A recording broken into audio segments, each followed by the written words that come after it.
बहुत शुक्रिया वर्षा जी। दोस्तों, जैसा कि आप जानते हैं, इनमें से कई हमारे छोटे साथी जो हैं वो जुड़े रहे हैं कई प्रोग्राम्स में हमारे और शुरुआती दौर से ही और धीरे-धीरे इसकी स्ट्रेंथ बढ़ती भी जा रही है। कल्लोल दरअसल तकरीबन 5-6 महीने पहले हम लोगों ने एक सोचा था कि कुछ ऐसा कविता पाठ का एक मंच हो या कुछ कहानियों का, कविता का या कुछ भी आप जो सोचते हैं, समझते हैं, जो भी रचनात्मक चीज़ें हैं उसको एक मंच दिया जाए और उसको हम लोगों के सामने ला पाएँ। इसी कड़ी में हमने कल्लोल के बारे में सोचा। कल्लोल का मतलब ऐसे अगर आप देखेंगे तो एक जो चिड़ियों का चहचहाना है या खेल-कूद है या इस तरह से कई या क्रीड़ा है, इस तरह से कई चीज़ें उसके पर्याय में आती हैं। और इसको हमने इसी रूप में देखा है कि ये कल्लोल हमारे सारे बच्चों के लिए भी और बड़ों के लिए भी, दोनों के लिए एक ऐसा मंच बने जिसमें हम लोग एक-दूसरे से अपनी बातें साझा कर सकें, एक शेयरिंग कर सकें, एक ऐसा प्लेटफ़ॉर्म हो जिसमें हम लोग आएँ महीने में 1 बार और उसके बाद हम लोग एक-दूसरे के साथ कुछ संवाद कर सकें।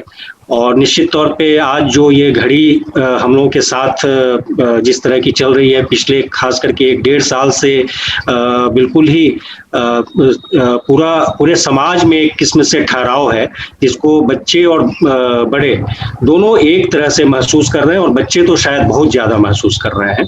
तो उसको भी तोड़ने का एक प्रयास है। तो अभी मैं इस पे इतना ही कहूँगा और इसके साथ मैं चाहूँगा कि वर्षा जी अपने जो हमारे छोटे प्यारे साथी हैं, उनमें से एक-एक करके लोगों को बुलाएँ और उनसे हम कुछ सुनें। और इसी कड़ी में एक बार फिर मैं याद दिलाऊँगा कि हमारे बनारस से जो छोटी बच्ची जुड़ी है, हमारे भास्कर साहब की बिटिया हैं, इनकी 5 साल भी पूरे नहीं हुए हैं, लेकिन बीच में किसी समय बात करते हुए उन्होंने ये उत्सुकता ज़ाहिर की कि हम अंकल को कविता ज़रूर सुनाएँगे। तो ये मुझे बड़ा अच्छा लगा और ये उत्साह भी और ये सारी चीज़ें भी। तो मुझे लगा कि इस पूरे कार्यक्रम में उनको जुड़ना चाहिए और इससे एक व्यापक इसको एक अर्थ भी मिलता है कि किस तरह से हम लोग बच्चों की पहल को आगे ले जा सकते हैं।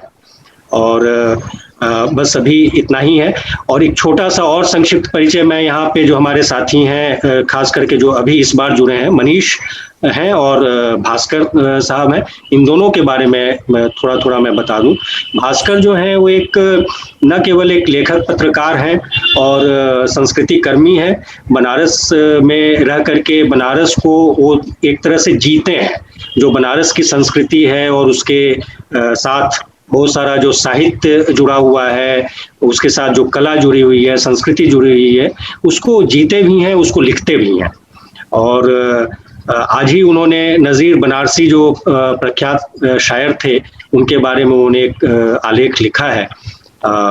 ये छोटा-सा परिचय है भास्कर का और मनीष जो हमारे साथ हैं, उनसे भी हमने गुज़ारिश की थी कि आप जुड़िए और मनीष का परिचय हमारी तरफ से इतना है कि न केवल हमारे सामाजिक सरोकारों के साथ ही हैं, बल्कि शिक्षा में ख़ास करके उनका एक शिक्षा शास्त्रीय समझ, पेडागॉजी पे काम करते हैं। बच्चों के साथ काफ़ी जुड़े रहते हैं और बच्चों के बारे में यानी बच्चों की जो मनःस्थिति है, मनोविज्ञान है, उसके बारे में उनकी एक्सपर्टीज़ है। उनका एक व्यापक अनुभव है एक विशेषज्ञ के रूप में और लगातार वो बच्चों के साथ काम करते हैं, उनको पढ़ाते भी हैं और उनको पढ़ते भी हैं। ये कहना ज़्यादा सही होगा। तो अपने इन नए साथियों का हम इस कार्यक्रम में बहुत-बहुत स्वागत करते हैं और उनका आभार भी व्यक्त करते हैं कि वो अपना समय निकाल कर के इसमें आए और बस इसके साथ वर्षा जी मैं जी सर। आपको हैंड ओवर करता हूँ। जी सर।